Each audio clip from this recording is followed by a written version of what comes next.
출애굽기 25장 8절 말씀, 이 계시의 말씀을 함께 읽을 때 살아계신 주님의 음성을 듣는 시간 되시기를 축원합니다. 시작. 내가 그들 중에 거할 성소를 그들이 나를 위하여 짓되. 아멘. 저희들이 구약의 12지파와 신약의 12제자를 수개월에 걸쳐서 끝냈습니다. 신구약 성경의 아주 핵심되는 사건들을 저희들이 다루는데요. 또 저희들이 좀 쉬었다 가면서 또 시리즈로 설교할 부분을 제가 준비 중에 있는데, 그러기에 앞서서 하나님께서 우리에게 성막에 대한 내용을 수년 전에 말씀을 드렸는데, 하나님께서 원래 우리를 만나기 위하여서 만나는 장소, 그게 이제 쭉 성경 역사를 보면 변천해 왔습니다. 그래서 오늘 우리는 특별히 구약에는 주로 이제 이스라엘 백성들은 성막이라고 하고요. 가나안 땅에 정착하기 전까지는 적어도, 그리고 물론 사사 시대에도 정착을 했습니다마는 그들의 삶이 불완전했기에 여전히 그들에게는 성막에서 성전으로 가지 못하였죠. 그러고 난 다음에 이제 잘 아는 하나님의 마음에 합한 사람 다윗이 준비하여서 그의 아들 솔로몬이 첫 번째 성전을 짓게 됩니다. 그러면 우리가 이제 오늘은 다 살펴볼 수는 없고, 구약의 성막은 쉬운 표현으로는 움직이는 겁니다. 텐트예요. 우리가 쉬운 표현 영어로 장막이라고 많이 알려졌는데요. 언제든지 움직일 수 있도록 하기 위하여서 하나님께서 텐트를 허락하신 겁니다. 그러면 이 성막이라고 하는 이 장막은, 이 성자는 거룩할 성자예요. 귀자를 쓰지요. 귀 있고, 그래서 성, 거룩할 성자, sanctuary죠. 장막, 성막, 막할 때 이는 수건건을 써서 하나님 앞에 거룩한 막이다. 그래서 성막, 태버네컬이라는 말을 쓰죠. 태버네컬. 이 태버네컬은 말 그대로 언제든지 움직일 수 있는, 하지만 거룩한 막이에요. 그리고 무엇보다도 하나님이 내가 거기서 너와 만나는 미팅, 모일 회자, 그래서 만남의 장소, 이게 바로 다른 말로 회막이라는 말도 쓰죠. 회막. 그래서 텐트는 태버네컬이면서 sanctuary, 그리고 만남의 장소입니다.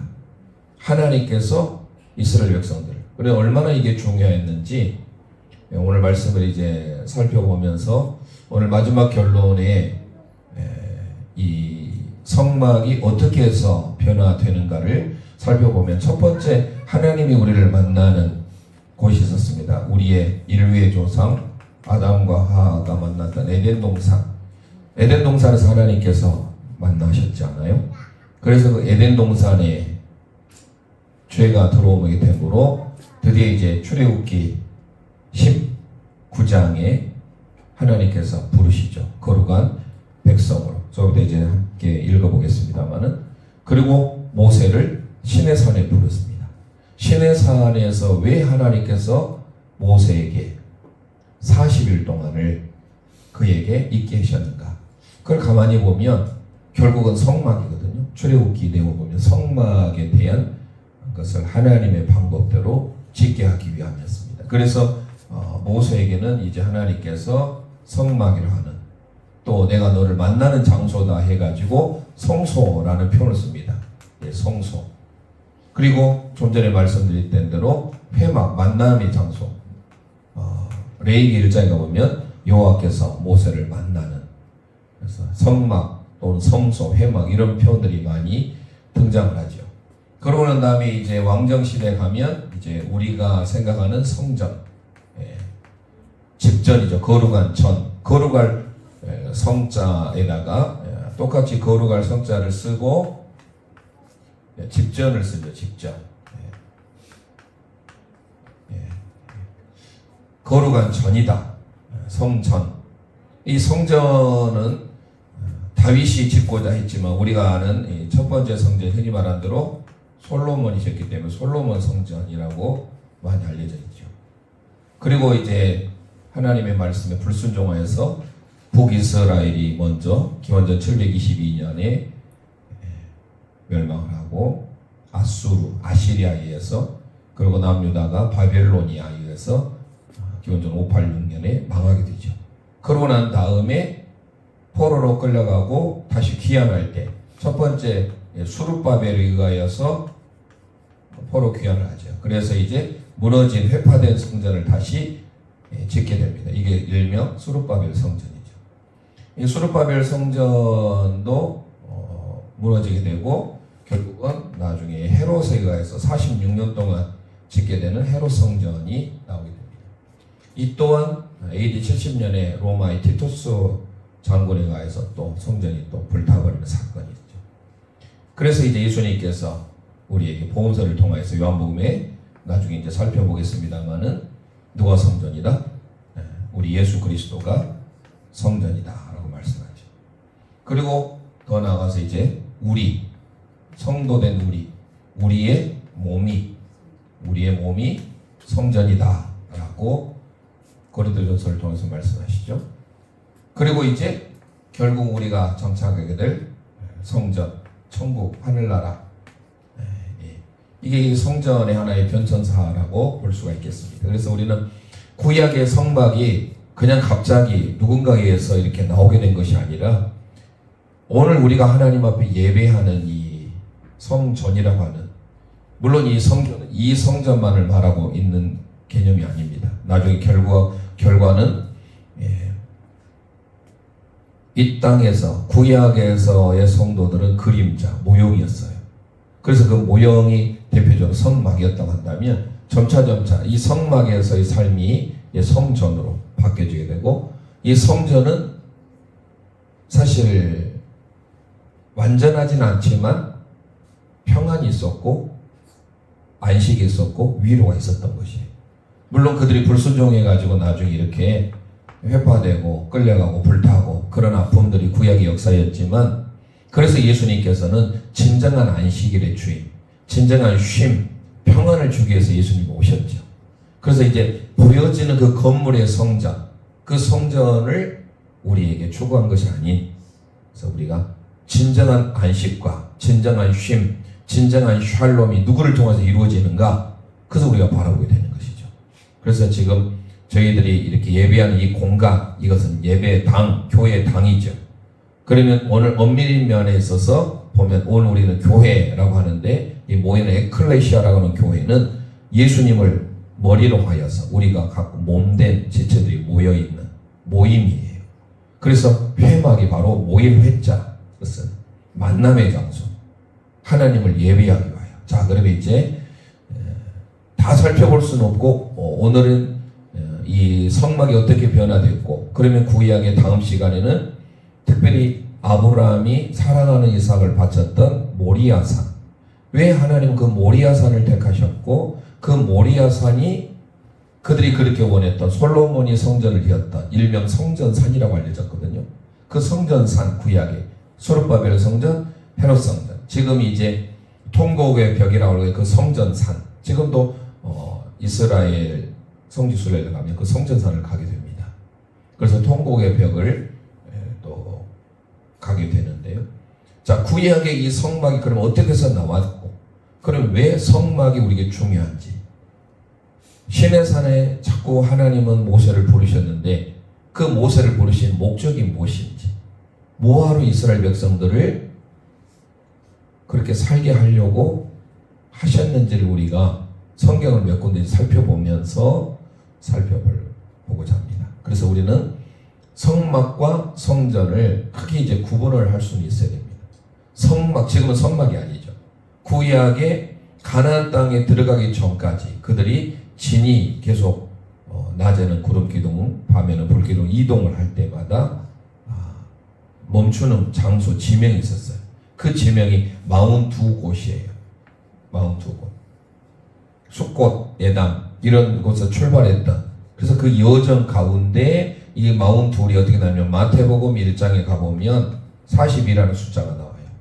아브라함부터 다윗까지 14대요. 다윗부터 바벨론까지 14대요. 바벨론 이강부터 예수님까지 14대. 이게 다 더하면 40이거든요.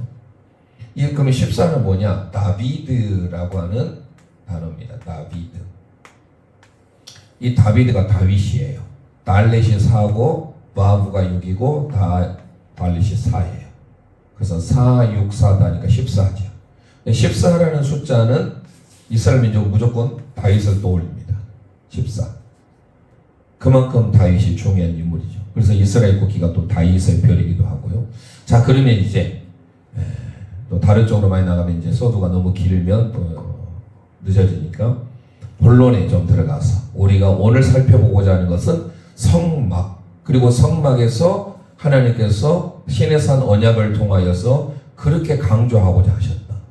적어도 이 성막이 얼마나 중요했는지 우리가 잘 아는 대로 천지창조는 엿새 동안 이루어진 거잖아요. 그런데 성막은요, 모세를 40주야를 부르실 정도로 그렇게 귀한 작업이었어요. 그래서 1189장, 신구약 성경 1189장 중에 신구약 성경 전체 성막에 대한 내용이 50장을 차지할 정도입니다. 별거 아닌 것 같잖아요. 50장. 천장 중에 50장 정도는 비중이 상당히 많은 거예요. 그러니까 그만큼 성막이 중요했다라는 사실이죠. 그러면 이 성막이 도대체 뭐길래? 자, 먼저 우리는 성막을 살펴보면서 성막을 하면 반드시 기억할 것은 시내산 언약, 시내산에서 맺은 그 언약을 기억하게 됩니다. 자, 살펴보겠습니다. 출애굽기 24장 17, 18절 우리 함께 선포하겠습니다. 시작. 산 위에 여호와의 영광이 이스라엘 자손의 눈에 명량한 불같이 보였고 모세는 구름 속으로 들어가서 산 위에 올라왔으며 모세가 40일 40야를 산에 있느니라. 아멘. 40일 40야 40주야를 시내산에 있었어요. 그 이유가 뭡니까? 출애굽기 25장 다 살펴볼 수는 없지만 25장부터 40장까지 좀 전에 제가 무슨 내용이라 했습니까? 성막에 대한 식양, 성막에 대한 것을 받기 위하여서 모세가 40주야를 시내산에 머물렀던 거예요. 그만큼 중요합니다. 그러니까 이스라엘 백성들이 중요한 출애굽 사건이 중요하잖아요. 430년 노예 생활했던 거, 우리나라 만 35년, 36년 일제 치하에, 일제 강점기에 있었던 그 아픔, 우리가 어찌 잊으리요? 잊어서는 안 되잖아요. 그런데 이스라엘 백성은 적지 않습니다. 430년. 430년의 애굽의 종살이. 그를 청산하고 출애굽했다는 그 자체가 얼마나 그들에게는 구원이에요. 출애굽은. 그러니까 이스라엘 백성 출애굽은 잊을 수 없는 사건이에요. 또 하나의 사건은 뭘까요? 시내산 사건. 이 시내산 사건을 우리가 좀 더 알기 위해서 그러면 40주야를 엄밀히 보면 출애굽기 25장에서부터 31장까지 그리고 32장, 33장, 34장은요 모세가 하도 안 내려오니까 이스라엘 백성들이 아론을 선동해가지고 각기 나올 때 금, 은, 폐물을 가지고 나왔잖아요. 그 금을 모아다가 금송아지를 만든 사건이 잠시 하나님의 말씀이 지체된 했지만 35장에서부터 다시 40장까지는 성막의 완성을 향해서 나갑니다. 그래서 나중에 40장에 하나님의 영광이 많은 쉐키나의 영광이 많은 출애굽기가 구원의 역사인데 거의 대부분 시내산 언약부터 시작, 19장부터 시작해서 대부분이 성막에 대한 내용을 다루고 있다는 거예요. 그래서 우리는 시내산 하면 떠올려야 될 게 바로 성막이에요. 우리가 어떤 절기를 지키는 이유가 있잖아요. 구약에. 그 절기는 다 의미가 있는 거예요. 그럼 시내산이 우리 주는 의미가 뭐일까? 시내산이 주는 의미. 물론 하나님과의 언약, 계약이죠. 하나님과 언약 백성. 그걸 우리가 살펴봐야 되겠죠. 그러면 그 하나님과 언약을 기억하기 위해서 출애굽한 백성들은요 날마다 아침과 저녁으로 하나님 말씀을 가까이 했던 거예요. 지금 우리 학생들 공부 잘하는 비결 하나예요. 교과서 충실이에요. 교과서만 제대로 하면요 우리가 다 문제풀이 위주로 하다 보니까 그때는 기억을 안 해 다 잊어버리는 거예요. 저도 주일날 시험 보니까 사법고시를 보질 않았습니다만요 민법, 형법, 헌법, 민사소송법, 형사소송법 얼마나 두껍습니까? 그 책을 한 번 봐가지고 몰라요. 정독을 최소한도 10번, 20번 합니다. 정석도 마찬가지예요. 수학도 마찬가지예요. 수학도 결국은요, 풀어가는 공식이 다 나와요. 자연스럽게 풀어져요. 공식도. 왜 그 공식이 나왔는지. 그걸 반복하다 보면 안 되는 게 없어요. 다 됩니다. 정확하게 정독하면 되게 돼 있어요. 영어, 사회, 과학, 뭐 그런 것만 암기 과목이 아니라 수학도 마찬가지. 모든 것들이 다 그렇습니다. 반복하면 그게 내 것으로 됩니다. 그게 무슨 말이에요? 이스라엘 백성은 출애굽을 잊지 않기 위해서 그들은 날마다 쉐마라고 하는 들으라, 샤마, 듣다. 그 하나님 말씀 늘 반복적으로 아침과 저녁으로 계속 반복해서 들어요. 그리고 토라라고 하는 창출내민 신, 이 토라를 다 암송할 정도예요. 그 암송한다는 것은 뭡니까? 계속 반복하는 거예요. 제가 주마다 지금 일주일에 한 구절씩 암송하자라고 주보에 올려놓잖아요. 여러분들 관심을 가지고 계속 반복해서 선포하면서 낭독하면서 읽고 계신지 모르겠지만 지금 벌써 5월 첫 번째 주일 이번에 보냈잖아요. 그러니 벌써 한 달에 4구절만 하더라도 벌써 4달 지났으니까 16구절 16구절 정도 되겠죠. 적지 않게 벌써 쌓여져 가는 거예요. 그런데 우리는 세월은 이렇게 흘러가고 있는데 정말 하나님의 말씀이 내 삶에 남아있는지, 자, 이스라엘 백성은 어떤 삶을 사는지 함께 볼까요? 신명기 6장 4절 5절 너무 중요합니다. 그들은 출애굽을 잊지 않는다고 했잖아요. 그 출애굽을 기억하기 위해서 날마다 아침과 저녁으로 이 쉐마의 말씀을 읽고 붙들고 기도해요. 함께 선포해 보겠습니다. 시작. 이스라엘아 들으라. 우리 하나님 여호와는 오직 유일한 여호와이시니 너는 마음을 다하고 뜻을 다하고 힘을 다하여 너 하나님 여호와를 사랑하라. 아멘 아멘. 그러니까 이스라엘 백성은 이걸 잊지 않기 위해서 늘 아침 저녁으로 늘 반복적으로 읽는 거예요. 그래서 토라 말씀을 암송하는 거죠. 그러면 시내산 언약, 시내산에서 맺은 언약은 우리에게 뭐를 나타내 줄까요? 하나님의 성막을 반복적으로, 시내산 언약이 나오면 성막에 대해서 귀가 따가울 정도로 기억하고 있으라는 거예요. 시내산 언약이 어떻게 맺어졌습니까? 화목제를 통하여서 함께 선포하겠습니다. 출애굽기 24장 5절 말씀 선포합니다. 시작. 이스라엘 자손의 청년들을 보내어 여호와께 서로 번제와 화목제를 드리게 하고. 예, 이스라엘 자손들의 청년들을 소를 통하여서 화목제물로 하나님 앞에 드립니다. 이 계약에, 그래서 계약이 어떻게 추인되느냐, 그 뒤에 11절에 보면 이런 말씀이 또 있습니다. 함께 먹는 거예요. 함께 읽습니다. 시작. 하나님 이스라엘 자손들의 존귀한 자들에게 손을 대지 아니하셨고 그들은 하나님을 뵙고 먹고 마셨더라. 예, 하나님의 존귀한 자들, 하나님의 거룩한 백성으로서 하나님 앞에 화목제물을 드리고, 그리고 어떻게 추인을 하는 거예요? 하나님과 함께 먹고 마시는 삶으로. 그래서 하나님의 언약 백성이 되는, 존귀한 백성, 거룩한 백성이 되는 겁니다. 그래서 그들을 그렇게 초청을 하는 거예요.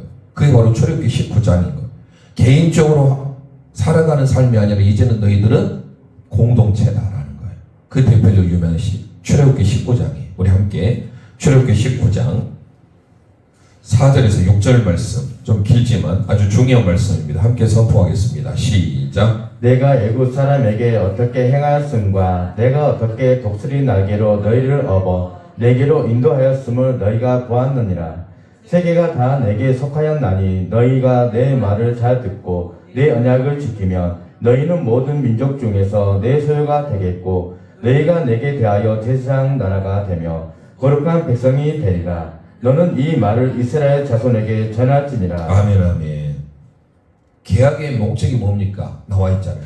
제사장 나라, 거룩한 백성이 되게 하기 위함이에요.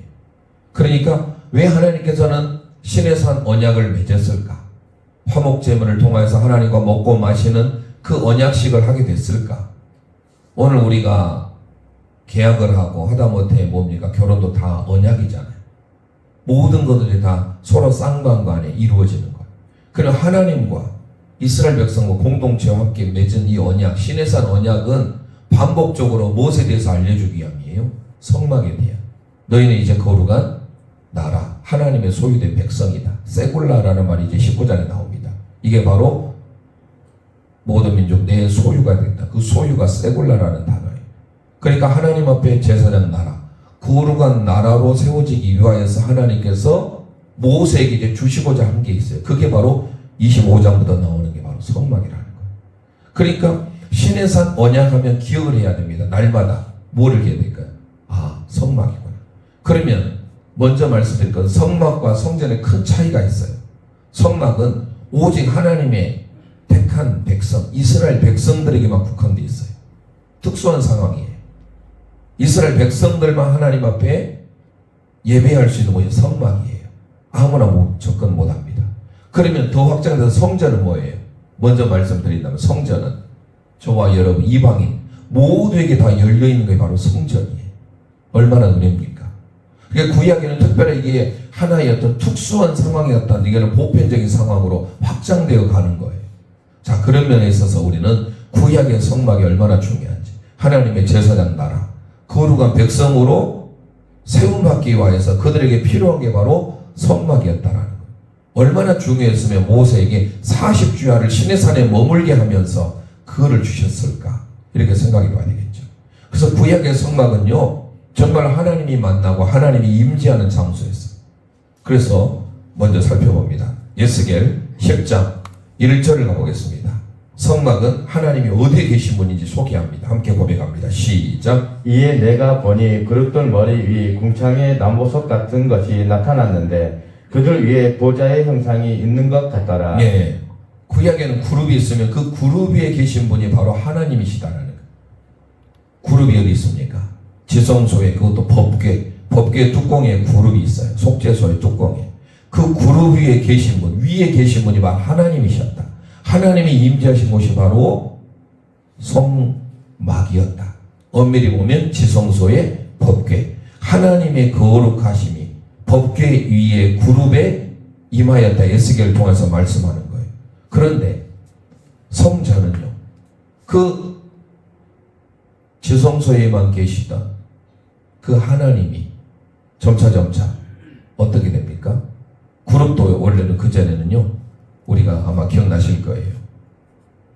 번제단, 뜰에 있는 번제단이 있고, 그 다음에 제가 서 있는 이쪽 가운데 쪽에 분향단이 있어요. 기도의 분향단. 그리고 휘장을 거치고 넘어가면 지성소가 있어요. 지성소에는 법궤 있습니다. 법궤, 증거궤를 하는 언약궤. 그 법궤에 세 가지 또 선물이 들어있잖아요. 만나, 금항아리, 십계명 두 돌비, 아론의 상란지팡이. 하나님의 언약의 증표들이죠. 그러면서 그 뚜껑이 카포레트라는 뚜껑이 있어요. 그래서 우리가 몇 년 전에 그 성막의 성물에 대해서 살펴보았어요. 그를 살펴보는 것은 아니에요. 지금 이 시간 이미 살펴보았기 때문에. 물론 다 잊어버리셨겠지만 유튜브에 올라와 있으니까 언제든지 그건 살펴보시면 될 것 같고, 성막에 대하여서 구약에는요, 항상 하나님이 임재하신 곳이 제한적이었어요. 보편적이지 않았어요. 특수한 상황이. 그래서 그룹 위에 계신 분이었다고 한다면 나중에 첫 번째 솔로몬을 통해서 성전이 지어질 때는요, 어떻게 변화되는가 함께 살펴봅니다. 열왕기상 6장 23절을 가보겠습니다. 열왕기상 6장 23절 함께 선포하겠습니다. 시작. 배소 안에 감람나무로 두 그룹을 만들었는데 그 높이가 각각 10규빗이라. 네. 이제는 제가 그 앞에 그걸 다 읽어봐야 되는데 시간이 많이 가서 절약하기 위해서 말씀을 그냥 드리겠습니다. 구약에는요, 법궤가 조그마했어요. 그래서 그 위에 법궤에 뚜껑의 그룹이 있었다고 한다면 중요한 19절 말씀드린 거예요. 열왕기상 6장 23절에 두 그룹이 있긴 있는데 높이가 각각 10규빗이에요. 1규빗이 말씀드렸잖아요. 손끝에서부터 이 팔꿈치까지 약 50cm 정도 됩니다. 그러면 10규빗이면 얼마 돼요? 5m예요. 여러분 5m면 벌써 여기서 저 천장 5m 안 되겠죠? 5m 안 됩니다. 이 천장 뚫고 올라갈 수 있는 높이에요. 그러니까 솔로몬 성전만 보더라도 최소한도 그룹이 언약궤 위에 있는 것이 아니에요. 이제는 변화가 된 거예요. 최소한도 땅에 놓여진 거예요. 이스라엘 백성이 항상 이동할 때마다 고핫 자손이 어깨에 메고 성물을 움직였어요. 민수기 이제 새벽에 나오신 분들 잘 아실 거예요. 고개 무라리, 고핫, 게르손, 무라리 이렇게 했는데요. 원래 순서는요. 게르손이 형님이에요. 장남. 고앗이 차남이에요. 그리고 무라리가 삼남이에요. 그런데 왜 고앗을 먼저 앞세우느냐? 다 중요하지만 이 중요한 것 중에 성물, 특별히 성물이 있잖아요. 법궤, 성소에 있는 분향단, 그리고 온풍기 쪽에 있는 일곱금 등대, 건너편에 있는 떡상, 이게 다 중요한 성물이에요. 이 성물은요 반드시 어깨에 매야 했어요. 누가요? 둘째 차남인 고앗 자손이에요. 그리고 휘장, 장막에 대한 거, 안에 휘장도 있고 다 있잖아요. 휘장 덮는 그 휘장은요 첫째감입니다. 그는 너무 무거우니까 수레에 끌게끔 또 했어요. 또 셋째는 뭐하냐? 각 기둥들, 모든 기둥들을 셋째로 합니다. 그래서 민수기에 잘 나와 있습니다. 그러면 여기에서 그걸 살펴보는 게 아니에요. 구약시대는 그러면 저 법궤는 움직이려면 어떻게 해야 돼요? 그 법궤를. 법궤가 이렇게 직사각형 모양으로 있으면 마치 뭐라 합니까? 가마 같은 것에 이 법궤를 어떻게 들어요? 그러니까 이 채가 있어요. 채에 의해서 이 채를 반드시 들고 어깨에 매든 들고 할 수 있는 채가 있습니다. 근데 이 채가 더 이상 움직이지 않으니까 쓸모가 없겠죠. 그래서 성막의 때는 이게 항상 채가 반드시 앞뒤로 보일 수 있게끔 다 되어 있는데 솔로몬 성전을 언제 기회가 되면 그런 것도 자세히 볼 필요가 있어요. 우리 그냥 넘어가 버리는데 그래서 가장 큰 특징은 뭐냐? 성막은요 오직 유일하게 한정돼 있어요. 이스라엘 민족에게만 보편적이질 않아요. 특수한 상황이에요. 성전은요 모두가 다 은혜 누릴 수 있는 그 개념으로 확장되어 가는 거예요. 그런 면에 있어서 채도 보세요. 채. 이 채가 항상 이동해야 하기에 이 채가 끼워져 있었습니다. 그러나 솔로몬 시대는요 성전이 지어졌기 때문에 더 이상 이 법궤가 움직일 이유가 없잖아요. 항상 그곳에 있기만 하면 돼요. 자, 그래서 한번 보겠습니다. 자, 먼저 출애굽기 25장 13절에서 15절 말씀. 13절 15절. 자, 법궤에 대한 채를 어떻게 광야 시대 성막에는 어떻게 했는가를 한번 먼저 살펴봅니다. 시작. 조각목으로 채를 만들어 금으로 쌓고 그 채를 궤의 양쪽에 꿰어서 궤를 매게 하며 채를 궤의 꼬리에 꿰은 대로 두고 빼내지 말지며. 예. 한마디로 빼내면 안 돼요. 이 채를. 왜냐하면 언제든지 움직일 수 있으니까 이동하니까. 그런데 솔로몬 성전 때는 어떻게 됐는지 보겠습니다. 열왕기상 그 뒤에 8장 6절인가요? 8장 8절 함께 읽도록 하겠습니다. 시작. 채가 길므로 채 끝이 내소 앞 성소에 보이나 밖에서는 보이지 아니하며 그 채는 오늘까지 그곳에 있으며. 네. 더 이상 법궤가 움직일 이유가 없으니까 그 채에 대해서 이렇게 기록하고 있는 거예요. 자, 그러니까 먼저 제가 결론을 말씀드렸습니다만은 성막은 이스라엘 백성들이 늘 광야 생활을 하기 때문에 항상 움직이는 텐트였어요. 그래서 장막이었습니다. 하지만 성전은요 이제 한 곳에 하나님께서 택하신 곳에 짓게 됩니다. 그게 바로 모리아예요. 다음 시간에 할 때는 제가 왜 그런 모리아인가 그것을 말씀을 올리도록 하겠습니다.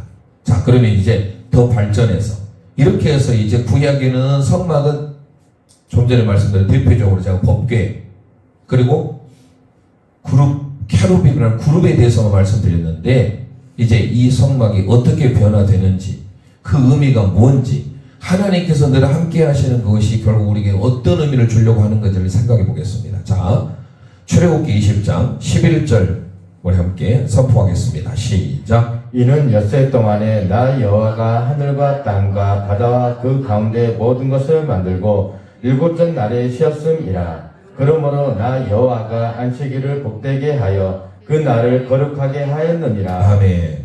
자, 왜 이 말씀을 우리가 함께 읽느냐면 출애굽기 19장에서 하나님께서 제사장 나라 거룩한 백성으로 삼으시고 우리가 아는 대로 20장은 10계명이에요. 신명기 5장도 10계명이고 그런데 이 출애굽기 20장의 10계명과 신명기 5장의 10계명은 또 의미가 좀 달라요. 나중에 기회가 되면 또 말씀드리기로 하고 똑같은 10계명이지만 전혀 차원이 다른 10계명입니다. 그것은 또 기회가 될 때 말씀드리기로 하겠습니다. 중요한 포인트가 있습니다. 왜 하나님께서 공동체와 언약을 계약을 맺으시고 그리고 시내산에서 떠올릴 때마다 늘 성막을 제시하시는데 그들에게 주고자 한 게 있었습니다. 그게 바로 뭐냐? 안식이라는 거예요. 구약의 성막은 불완전하지만 하나님께서 안식을 주기 위하여서 오늘날 이 변처된 걸 잘 기억하셔야 돼요. 그러면 저 에덴 동산, 성막, 성전, 예수 그리스도, 우리의 몸, 천국 다 공통적으로 우리에게 들어갈 수 있는 단어가 있다가 하면 두 글자가 안식이에요. 세상에 그 어느 것도 안식이 있을 수 없어요. 오직 주님 안에 있을 때 안식이 있어요.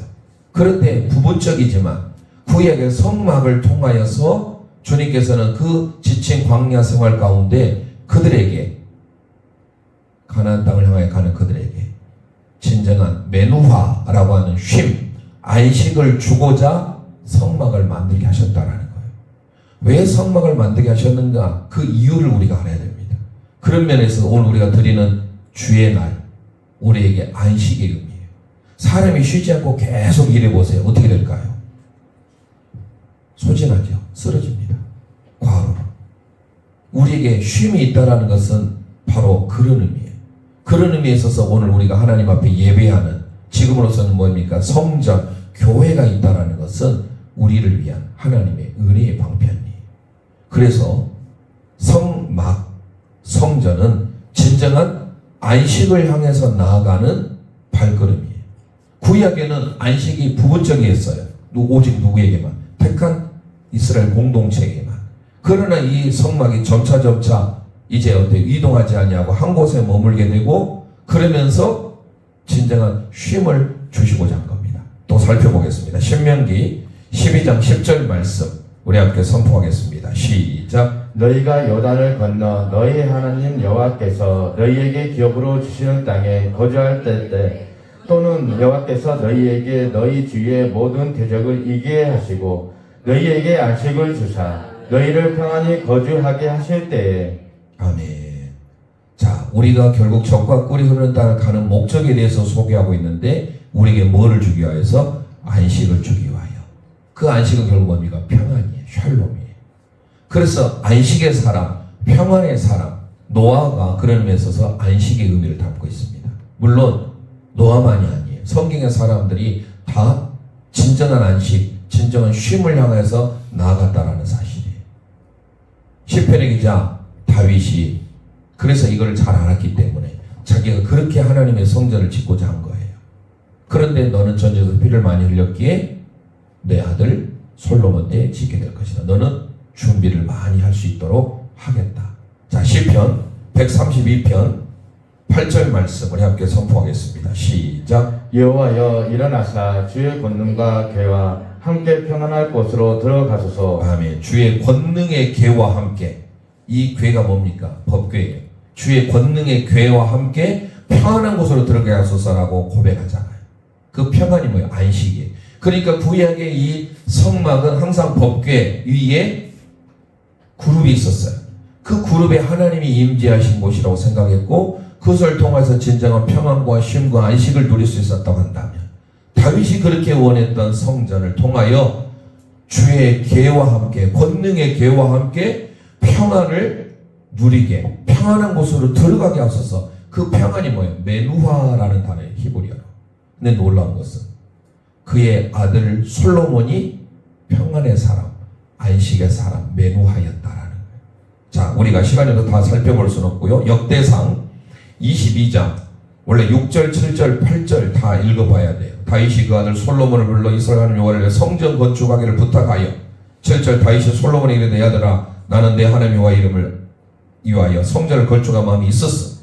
8절에 여호와께서 내게 임하여 이르시되 너는 피를 심히 많이 흘렸고 크게 전쟁하였다. 그래서 너는 내 이름으로 성전 건축하지 못한다가 8절까지.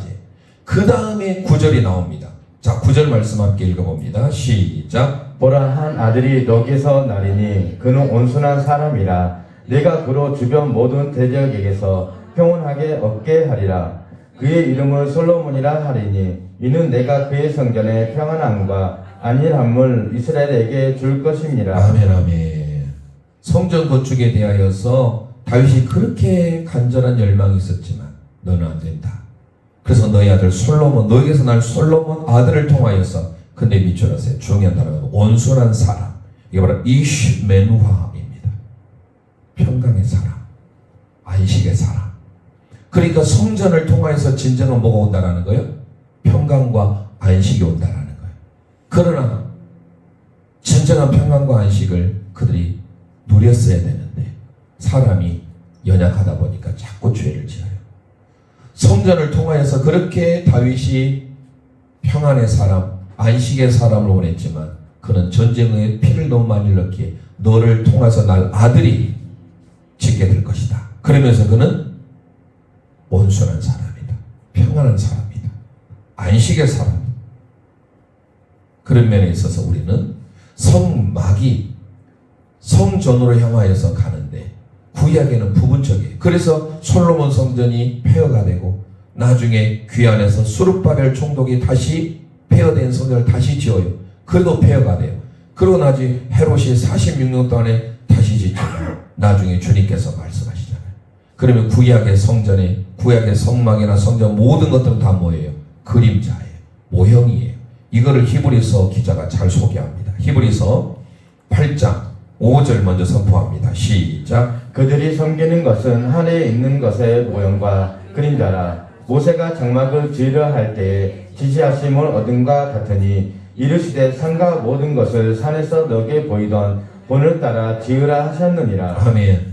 산에서 보인 식양을 따라 그대로 짓게 하신 거예요. 뭐를요? 성막을. 그 출애굽기 25장의 말씀을 그대로 성취한 게 오늘 히브리서 8장 5절이. 그런데 그들이 그렇게 섬기는 성막이 뭐라고 소개합니까? 하늘에 있는 것들의 모형과 그림자래요. 그러면 구약에 있는 이 성막과 성전은 결국은 모형과 그림자입니다. 이걸 우리에게 그 뒤에 가면 자세히 소개합니다. 그러면 참 실체가 와야 되잖아요. 그게 뭐일까? 히브리서 9장 23절 24절 함께 선포합니다. 시작. 그러므로 하늘에 있는 것들의 모형은 이런 것들로서 정결하게 할 필요가 있었으나 하늘에 있는 그것들은 이런 것들보다 더 좋은 제물로 할지니라. 그리스도께서는 참 것의 그림자인 손으로 만든 성소에 들어가지 아니하시고 바로 그 하늘에 들어가사 이제 우리를 위하여 하나님 앞에 나타나시고. 아멘. 중요하잖아요. 구약의 모든 성막 장막은 다 그림자 모형이에요. 그런데 그리스도께서 참것의 그림자의 손으로 만든 성소에 들어가지 않는데 그림자는 그러니까 예수 그리스도가 참이다라는 거예요. 모든 것은 다 그림자고 모형인데 실체가 누구다? 예수 그리스도다. 그래서 오늘 우리는 구약의 성막에서 어디로 성전을 향해서 나아가야 되는 거예요. 그래야 진정한 안식이 있어요. 자, 그럼 이제 오늘 결론을 이제 도달하겠습니다. 서두에 제가 하나님을 만난 장소가 에덴 동산이었어요. 이것도 성막이기 전에는 하나님을 만나는 미팅 장소였기 때문에 하나님을 예배하는 성막이라고 볼 수 있겠죠. 그 다음에 이제 하나님이 모세를 통해서 시내산에서 40주야를 거쳐서 주셨던 설계도 친히 주신 거예요. 히브리서 8장에 기록한 바와 같이 성막 그리고 성전 좀 전에 읽었죠. 열대상을 통하여 솔로몬 성전, 스룹바벨 성전, 헤롯 성전 이것 또한 완전하지 않아서 다 회파됐어요. 그러면 우리에게 진정한 성전이 무엇인가를 주님이 알려주고자 한 거예요. 그래서 우리는 네 번째 성전 예수 그리스도를 우리가 기억해야 됩니다. 자, 요한복음 보겠습니다. 요한복음 2장 21절 요한복음 2장 21절 함께 선포합니다. 시작. 그러나 예수는 성전된 자기 육체를 가리켜 말씀하신 것이라. 아멘. 예수 그리스도는 성전된 자기 육체를 가리켜서 말씀하신 것이다. 결국 우리는 예수님 안에 진정한 평안이 있고 예수님 안에 진정한 위로가 있고 예수님 안에 진정한 안식이 있고 좀 전에 마지막 들렸던 찬양 예수님 안에 진정한 충만의 삶이 있음을 기억해야 돼요. 그래서 우리는 구약의 성막이나 구약의 성전은 불완전한 모형과 그림자일 뿐이에요. 우리는 완전하신 예수님을 향하여서 나가야 됩니다. 그래서 오늘 우리에게도 그 예수님을 닮도록 하기 위해서 우리에게 가르쳐 준 게 있습니다. 바로 뭐라고 합니까? 고린도전서 3장 16절 보겠습니다. 고린도전서 3장 16절 함께 읽겠습니다. 시작. 너희는 너희가 하나님의 성전인 것과 하나님의 성령이 너희 안에 계시는 것을 알지 못하느냐. 네, 오늘 저와 여러분을 향해서 우리의 몸이 성도의 몸이 성전이랍니다.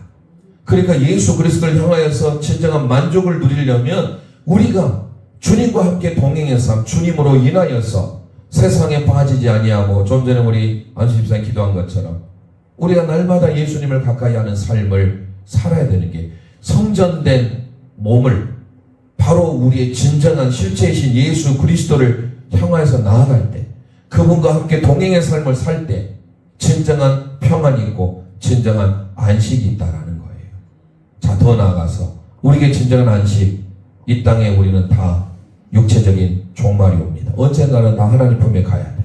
그래서 우리에게 고린도후서 5장 1절 함께 선포해 보겠습니다. 시작. 만일 땅에 있는 우리의 장막집이 무너지면 하나님께서 지으신 집, 곧 손으로 지으신 것이 아니요 하늘에 있는 영원한 집이 우리에게 있는 줄 아느니라. 아멘. 우리의 장막집 무너질 때가 와요. 우리의 육신이 언젠가는 하나님 품에 장막집이 다 무너져요. 그러나 기억할 것은 하늘에 있는 영원한 집이 우리에게 있음을 알아야 되는 거예요. 그래서 결국은 장차 우리는 천국 하나님의 나라 소망하면서 우리의 중요한 것은 바로 네 번째, 진정한 우리의 성전 되신 예수 그리스도, 그분을 향해서 우리가 나아가야 되고, 그분을 닮아가는 삶, 그분과 함께 동행하는 삶, 그분을 따라가는 삶, 바로 제자로서의 삶을 살아야 되는 겁니다. 그래서 구약의 성막과 성전을 통하여 오늘 진정한 성전이 누구신지 다시금 기억하고, 성전 우리에게 주신 이유가 뭡니까? 라고 한다면 평안, 안식이에요. 예수님 안에 진정한 평안이 있고 진정한 안식이 있음을 믿으시길 바랍니다. 그래서 우리는 그러면 다음 시간에는 왜 그러면 구약에 아브라함이 이삭을 모리아 산에서 바쳤는가? 그리고 그 모리아 산이 나중에 먼 훗날 솔로몬 성전을 지은 성전산이 되었는가를 함께 살펴보도록 하겠습니다. 오늘은 여기까지 하고요. 자, 다시금 기할 것은 하나님께서 우리에게 주시는 구약의 모세시대 성막, 곧 우리가 살아가는 성전, 결국 뭡니까? 한마디로 공통점은 안식이에요. 평안이에요. 그런데 구약의 성막은 이스라엘 안에만 머물렀다고 한다면 성전으로 갈수록 점차 확대져 가서 모든 사람들에게 하나님의 평안과 안식과 위로가 있도록 하기 위한 방편으로 하나님 우리에게 성전을 주신 거예요. 그러나 구약의 성전은 저렇게 다 죄로 인하여서 회파되고 적에 의하여서 다 무너지고, 결국은 주님께서 너희가 이 성전을 헐어라, 46년 지은 성전을 그들은 이해하지 못했어요. 아니 이걸 46년도 걸쳐 뭐라 합니까? 이거 재건축이라 해야 되는가요? 뭐 리모델링을 했는데 어떻게 3일 만에 내가 다시 살 수 있겠나 말이 이해를 못한 거예요. 그런데 주님이 아까 말씀하셨잖아요. 성전된 자기 육체, 예수님 육체를 가리켜 말씀하신 것이라. 오늘 말씀을 기억하고 오늘 우리의 삶의 진정한 성전의 주인 되신 예수 그리스도, 그분으로 인하여 평안과 위로와 안식을 누리시기를 소망합니다. 여호와 6월절 찬송하고 기도가 마칩시다.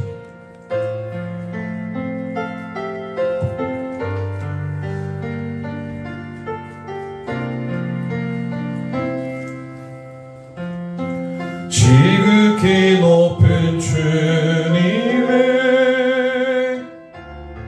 낮이 성소로 들어갑니다. 세상의 신을 벗고서 주 보좌 앞에 엎드리니 내 주를 향한 사랑과 그 신뢰가 사그러져 갈 때 하늘로부터 이곳을 장막이 덮이네. 이곳을 덮으소서. 손 들고 찬송합니다. 이곳을 덮으소서. 이곳을 만지소서. 이곳을 만지소서. 내 안에 무너졌던 모든 소망, 내 안에 무너졌던 모든 소망 다 회복하리니 이곳을 지나소서. 이곳을 지나소서. 이곳을 만지소서. 이곳을 만지소서. 내 안에 죽어가는 모든 예배, 내 안에 죽어가는 모든 예배 다 살아나리라. 우리 합심하여 기도하기를 원합니다. 우리 안에 무뎌져간 우리의 신앙의 삶, 내 안에 죽어가던 모든 예배 다시 예수님으로 인해 살아나길 소망합니다. 구약의 성막, 구약의 성전도 다 무너졌습니다. 부분적이었습니다. 모형이었고 그림자였습니다. 예수 그리스도 실체 되신 분으로 인하여서 우리는 진정한 평안과 위로와 만족과 휴식과 위로를 얻게 되었습니다. 우리 모든 영가족들이 예수 그리스도를 소망함으로 성전된 우리 육체가 주님과 늘 동행의 삶, 하나님이 기뻐하시는 삶을 살아갈 수 있도록 우리의 삶이 다시금 예배와 회복되어지는 삶이 될 수 있도록 주여 한번 합심하여 누르고 기도합니다. 주